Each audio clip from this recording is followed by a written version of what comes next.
शुरू से देख रहे हैं जो सारी नियोजित शिक्षा का केस है, एक बात सामने निकल कर आ रहा है, बताया जा रहे हैं कि सरकार चाहे तो शिक्षा विभाग, चाहे तो जितने पदाधिकारी हैं वो सारे नियोजित शिक्षक के सामने झुकने वाले हैं। ऐसा बात क्यों आ रहा है? और एक बात और बताया जा रहा है कि सारे फर्जी शिक्षक को पकड़े जा रहे हैं और इस पर मीटिंग हुए थे। तो सर क्या कुछ चल रहे हैं सर मीटिंग में, इस तरह का जो बातें आ रहे हैं फर्जी शिक्षक को पकड़ना, सर ये क्या कुछ चल रहे हैं सर? देखिए कुणाल जी, शिक्षकों की समस्या को उठाने के लिए आपको बहुत बहुत धन्यवाद। ये इस तरह का जो है चलता रहता है। अगर कोई फर्जी शिक्षक है, वाकई में फर्जी है, गलत सर्टिफिकेट पे है, अगर उसका छानबीन करता है तो उसका ड्यूटी है वो करेगा, उस पर हमको हम लोग कुछ नहीं कर सकते उसमें। क्योंकि अगर एक बात मैं पूछना चाहता हूँ सर, अगर फर्जी शिक्षक को पकड़ ही लिएगा, अगर फर्जी शिक्षक, ये एग्जाम किस लिए लिया जा रहा है सक्षमता परीक्षा? फर्जी शिक्षक को पकड़ने के लिए। जब फर्जी शिक्षक को पकड़ ही लीजिएगा तो फिर एग्जाम का कोई मैटर नहीं है, एग्जाम का कोई मैटर नहीं तो राजकर्मी का भी दर्जा मिलना चाहिए सर। देखिए राजकर्मी का दर्जा तो मिलेगा ही, राजकर्मी का दर्जा निश्चित तौर पे जो है सभी शिक्षकों को मिलेगा, लेकिन वो अभी अगर इस तरह की बात देख रहा है, फर्जीवाड़ा वालों को देख रहा है, तो ये तो देखना सरकार का कर्तव्य है। अगर इस तरह का कोई धोखाधड़ी के तहत बहाली हुई है तो उस पर अगर कार्रवाई कर रही है तो उससे शिक्षक को भी ये नहीं होना चाहिए, चूंकि फर्जीवाड़ा करने वाला तो पकड़ाएगा ही, आज न कल उसका सर्टिफिकेट जांच होगी, कहीं ना कहीं कितना जगह छुपा पाएगा, गलत करने वाला कितना गलत करेगा तो वो तो हो जाएगा। लेकिन जो शिक्षक वास्तविक में सही सर्टिफिकेट पे बहाल हुए हैं और विधिवत बहाल हुए हैं, उसके नौकरी पर कहीं से कोई आँच आने वाली नहीं है। आपने देखा है कि हाई कोर्ट में यह मामला चल रहा है और हाई कोर्ट ने बिहार सरकार को काउंटर एफिडेविट दाखिल करके अपना पक्ष रखने के लिए कहा था कि आप बताइए कि आप शिक्षकों के साथ ऐसा क्यों कर रहे हैं। तो इस तरह की बात जब बिहार सरकार ने कहा तो हाई कोर्ट ने बिहार सरकार से काउंटर एफिडेविट की बात कही तो बिहार सरकार ने अपना जवाब दिया है कि नहीं भाई, हमने जो बहाली कैडर नियुक्ति की धारा 3 के तहत किया है तो उसमें हम जो है से किसी को हटाने की बात नहीं करते हैं। हमारी केवल एक योजना थी कि जो शिक्षक इस पात्रता परीक्षा को पास करेगा तो उसको हम जो है राजकर्मी का दर्जा देंगे और जो नहीं पास करेगा वो जैसे नियोजित है वैसा ही रहेगा। लेकिन सवाल यहाँ पर उठता है कि जब जो है equal pay for equal work की व्यवस्था है, वैसी स्थिति में सरकार यह भी नहीं कर पाएगी। और हमको निश्चित तौर पे मैं शिक्षकों को कहना चाहूंगा कि आप लोगों को न्याय मिलेगा और आप सभी को जो है सरकारी कर्मी का दर्जा मिलेगा। आप लोग इस पर एकदम निश्चिंत रहिए। तो इसके पहले जो सरकार जो बात उठाया था 5 बार एग्जाम दीजिए, अगर एग्जाम नहीं दीजिएगा 5 बार या तो फिर फेल कर जाएगा 5 एग्जाम में तो आपको बर्खास्त कर दिए जाएंगे टीचर के नौकरी से। जितने जो शिक्षक हैं बहुत सारे फॉर्म भी नहीं भरे, बहुत सारे फॉर्म भर के एग्जाम भी दिए। तो अब क्यों जब हाईकोर्ट मांगा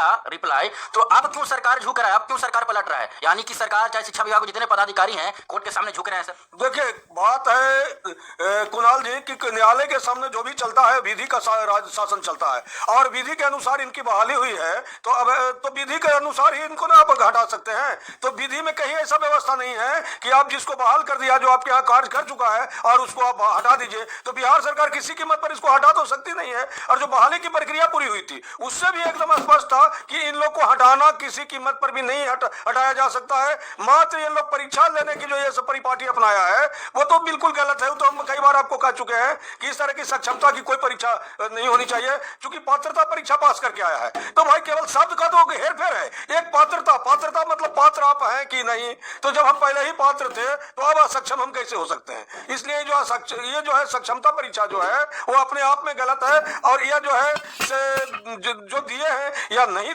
परीक्षा में शामिल हुए हैं, जो शामिल हुए हैं शिक्षक या जो नहीं भी शामिल हुए हैं, इससे उस पर कोई फर्क नहीं पड़ेगा, उनकी नौकरी पर कोई फर्क नहीं पड़ेगा और उनको जो है वही लाभ दिया जाएगा जो शामिल हुए इस परीक्षा में, उनको भी।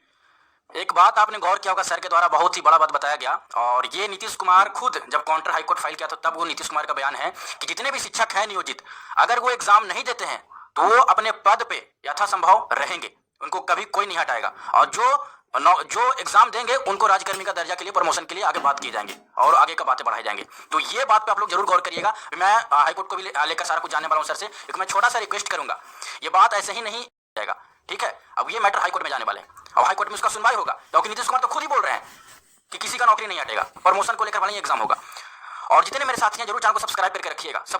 अब हाईकोर्ट में सर उसका सुनवाई, स्टूडेंट के पक्ष में राजकर्मी का दर्जा दे सकता है, राजकर्मी का दर्जा का बात कर सकता है।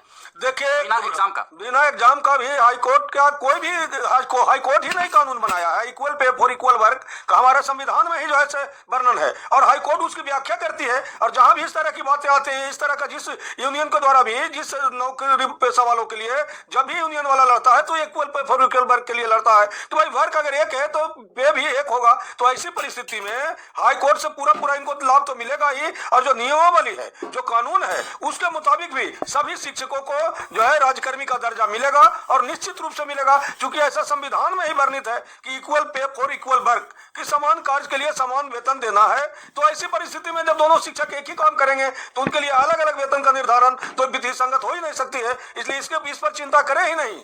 केवल शिक्षकों को यह है कि सब संगठित रहे, चूंकि संघ है शक्ति कलयुगे, कलयुग में संगठन में ही शक्ति है। आप संगठित रहेंगे, सरकार आपकी बात को मानेगी। और जहां तक हाईकोर्ट की बात है तो हाईकोर्ट तो कानून पहले ही से बना रखा है कि भाई समान कार्य के लिए समान वेतन देना है आपको, इसलिए उसमें कहीं से कोई दिक्कत आपको होने वाली नहीं है। सर हम लोग जितने नियोजित शिक्षक हैं हम लोग कुछ जानना चाहते हैं, क्योंकि सर आपको तजुर्बा बहुत है, बहुत एक्सपीरियंस है सर।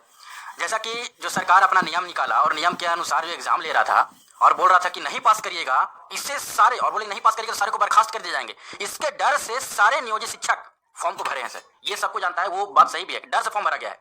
तो सर क्या ये डरा कर धमका कर अपने मन से रंगदारी कर कर डिक्टेटरशिप कर कर अनकॉन्स्टिट्यूशनल अनसंवैधानिक तरीके से वो बिहार में काम करना चाहते हैं, स्टूडेंट को परेशान करना चाहते हैं? देखिए जो है नियोजित शिक्षकों को परेशान की गई है और की जा रही है, यह बात तो सर्वविदित है। लेकिन जब कानून का हथौड़ा चलता है ना तो सबको समझ में आने लगता है कि होने वाला क्या है। जब इन लोगों को बिहार सरकार को माननीय उच्च न्यायालय ने एफिडेविट दाखिल करने को कहा कि आप अपना पक्ष को स्पष्ट कीजिए कि इस पर आपका क्या स्टैंड है, तो आप देख रहे हैं कि सुर बदल गई है सरकार की कि नहीं भाई हम किसी को हटाने की बात कहाँ कर रहे हैं, हम तो प्रमोशन के लिए परीक्षा ले रहे हैं।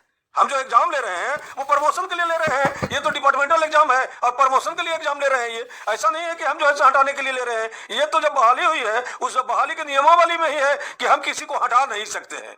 तो अब सरकार सोच रही है कि कम लोगों को राजकर्मी का दर्जा देना पड़े, इस्टेब्लिशमेंट व्यय हमारा कम हो, इसके लिए हम क्या करें। तो उसी के लिए जो है से ये सब ताना बाना बुना गया है कि किसी तरह से टाल मटोल के कुछ दिन रखा जाए और इससे ज्यादा सरकार कुछ कर नहीं सकती है। और राजकर्मी का दर्जा देने से सरकार किसी को वंचित कर नहीं सकती, क्योंकि ये कानून में प्रावधान है और कानून का बात तो सरकार हो या आम पब्लिक हो सबको माननी पड़ती है। और जहां माननीय उच्च न्यायालय कहा जाएगा, सर्वोच्च न्यायालय कहा जाएगा निर्देश, तो सरकार इसमें कहीं जाने लायक भी नहीं रहेगी। सरकार को खुद पता चल गया है कि हमसे जवाब मांगा है हाईकोर्ट ने। हाईकोर्ट जवाब मांगने का मतलब ही होता है कि आप ये कहीं ना कहीं गलत कर रहे थे, जिसके चलते इनको हाजिर होकर जवाब देना पड़ रहा है। और ये हाजिर होकर जवाब देने के लिए गए हैं तो इन्होंने तो क्लियर अपना कह दिया कि भाई हम किसी को हटाने नहीं जा रहे हैं, हम जो जिस पद पे है वहां तो रहेंगे ही, आगे बढ़ने के लिए इनको परीक्षा देना पड़ेगा। यही स्थिति बनती है। जैसा कि आपने सुना सर के द्वारा सारा चीजें स्पष्ट कर दिए गए।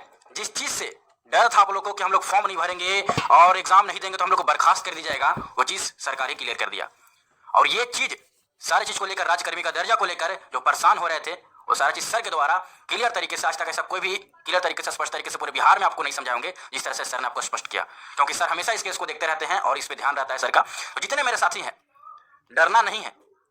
अरे रख हौसला, मंजर भी आएगा, प्यासे के पास चलकर समंदर भी आएगा। मत थक, मत हार रहे मेरे मंजिलों के मुसाफिर, एक दिन मंजिल ही मिलेगा, मंजिल मिलने का मजा भी आएगा।